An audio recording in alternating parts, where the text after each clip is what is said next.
нәрсе деп табансыздық танытуға болмайды. Егер ұстаздың табансыздығын сезетін болса, оқушы оны сыйлаудан, тыңдаудан қалады деп айтады. Бұны Мағжан Жұмабаев атамыз айтқан. Алаш арыстары туралы айтпайын десең де, олардың бізге үлгісі өте зор. Себебі қазақты, ұлттық құндылықты насихаттаған, қазақты, елді жерді сүюге насихаттаған кісілер солар еді. Және сіз айтпақшы, неге біздің түлектер шетелге барып неге қайтып келмейді? Себебі олардың жүректерінде патриотизм, сезім, яғни біз құю керек құндылық төмен деңгейде деп білемін. Шырылдап жатқанымызбен құндылық деп, бірақ шәкірттерде неге сол құндылық қалыптаспаған? Құндылықтарды қалыптастыру үшін біз не жасай аламыз? Мен айтып кеткендей, ағай мен үшін өте үлкен үлгі болды. Ағайдың ең көп жасайтын екі нәрсесі болды. Өте көп кітап оқитын еді және өте көп есеп шығаратын еді. Сонымен мен кітап оқу білім сапасына әсер ете ме деп ойладым. Сонымен статистика зерттеп қарап көрдім интернетте. Сөйтсем, PISA зерттеулеріне сәйкес Сингапур бірінші орында, Қытай екінші орында, үшінші орында Оңтүстік Корея тұр екен.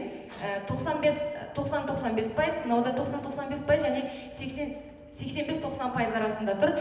Кітап оқу деңгейлері аптасына 6 сағат, Қытай 5-6 сағат оқиды, ал Оңтүстік Корея 4-5 сағат оқиды. Қазақстан қанша сағат кітап оқиды және қанша пайыз PISA бойынша көрсетеді деп ойлайсыздар? 50%, аптасына қанша сағат деп ойлайсыздар? 2 сағат? Дұрыс айтасыз, 2 сағат, бірақ 2 сағат емес, 2 минут. Бір аптада біз 2 минут кітап оқиды екенбіз, әрбір адам. Бұдан шығатын қорытынды, әрқайсымыз күніне 20 секунд кітап оқимыз. Бұл деген кітапты ашамыз, кітаптың атын оқимыз, қайтадан жауып тастаймыз деген тұжырымға келіп тұр. Келсеміз ғой. Сонымен тұлға болып қалыптасу керек.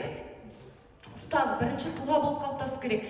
Мен өзім өтірік айтпай қояйын, қазір балаларды кітапқа қызықтыру өте қиын. Сондықтан мен бірінші ойладым, ұстаздармен мүмкін бастап көреміз деп, сонымен ұстаздармен осы қараша айында бастадық.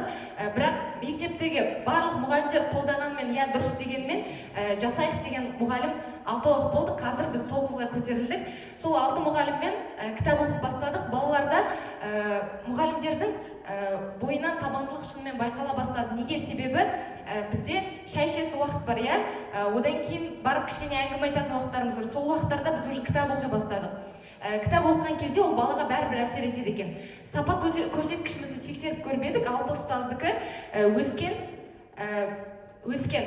Сонымен балалардан мынандай пікір ести бастадым. Бір бала келіп, мен сізді көрген сайын кітап оқып отырасыз, қалай жалықпайсыз, кітап оқи бересіз. Мен бұрында шай ішуге кетіп қалатын, бірақ осыдан кейін өзімді қинап, әр үзіліс сайын кітап оқуға отыратын болдым. Сөйтіп, ол балаға жақсы жағынан көрініп қалған ғой. Баланың инстаграмын ақтарып отырсам, ақтарған жоқ мен, сториста шығады, қазір бәріміз тіркелеміз бірімізге.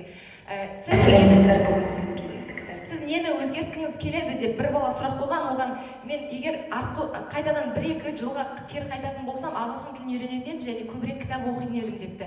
Ол қыз қазір бір шамамен 4-5 кітап оқыды. Өзінің де қызығушылығы бар қыз, 10-шы сынып оқушысы. Одан кейін мен қазір сынып жетекшілік, 7-ші сыныпқа сынып жетекшінің қызметіндемін. Балаларды қызықтыру мүмкін емес. Бізде 3 сабақтан кейін кітап оқу уақыты 15 минуттық үзіліс. 15 минуттық үзілісте мен көріп қалса ғана жүгіріп кітапты алады да отыра қалады. А негізінде үйтіп оқымайды негізі. Үйтіп көңіл қойып отыратын балалар аз. Сонымен біз алдыңғы аптада негізі қаңтар айының басында айтқам, сонымен бұл жоба жүзеге аспады, бірақ алдыңғы аптада бастадық. Тек қана сыныптың қыздарымен кітап оқу жобасы, салауатты өмір салтын ұстану деген сияқты. Мен қарадым, шынымен мәз болдым, мүмкін менен үлгі алдым, мүмкін өздері бірдеңе түсінді. 4 қызым бір қатар тізіліп өзі бірге жүретін қыздар кітап оқып отыр да, үзіліс кезінде бәрі шулап ойнаймыз. Бұл мен қуантты шынымен. Өйткені кітап оқу адам жаңа EQ, IQ, SQ, FQ деп айтамыз ғой, ойлау дағдыларын дамытады. Шынымен жаңағы болашаққа мысалы шешім шығара алады, тезірек шешім шығаруды дамытуға көмектеседі деген сияқты. Немесе кітаптың ішінен қандай да бір тұлғаны ала отырып, соның өмірінен өзіне үлгі алады да, соның қателіктерімен жұмыс жасай алады. Мәселен, мен дәл қазір бізде мұғалімдермен ұсындым, 2025 жылға күнтізбе жасадым. Бұл жаңағы менің командама қосыламын деген ұстаздарға сыйлық ретінде берем мектептегі. Тағы қаңтар айынан бастап 3 мұғалім қосылды деді, осыларға бердім. Сонымен бізде бұның жоспары бойынша әр айға бір кітаптан оқу керекпіз біз. Және бұның талдауларын видео форматта жүктеуге тырысамын, өзім инстаграмға жүктеп тұрамын.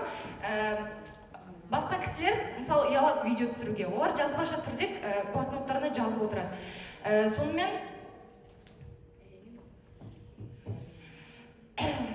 Сонымен шығаратын қорытынды кітап оқу барлығымызға пайдалы екенін түсінуге болады.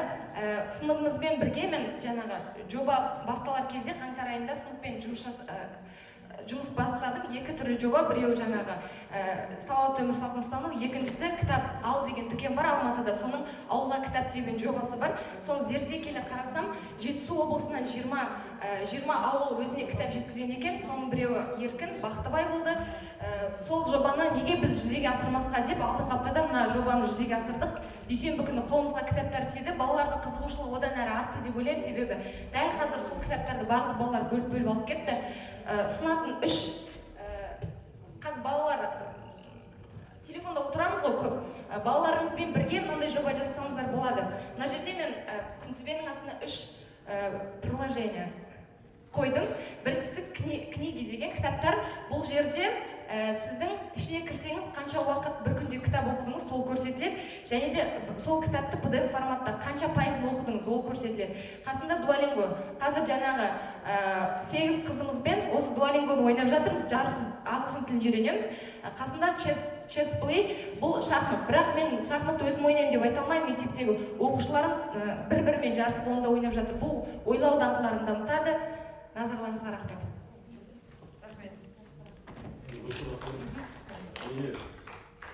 Бірінші студия слайдында ағылшын тілінде болды. Мына жердегі сіз күнтізбеде біздің формат емес, ағылшындардың форматымен ағылшын тілінде жасадыңыз. Біз латынға қарай ауысып келе жатырмыз. Осыдан кейін дамудың бір сатысы болсын деп мұғалімдерге де қазір ағылшын тілін Duolingoны ойнап жүрген мұғалімдер бізде бар. Бір шамамен 10 мұғалімнен артық ойнайды.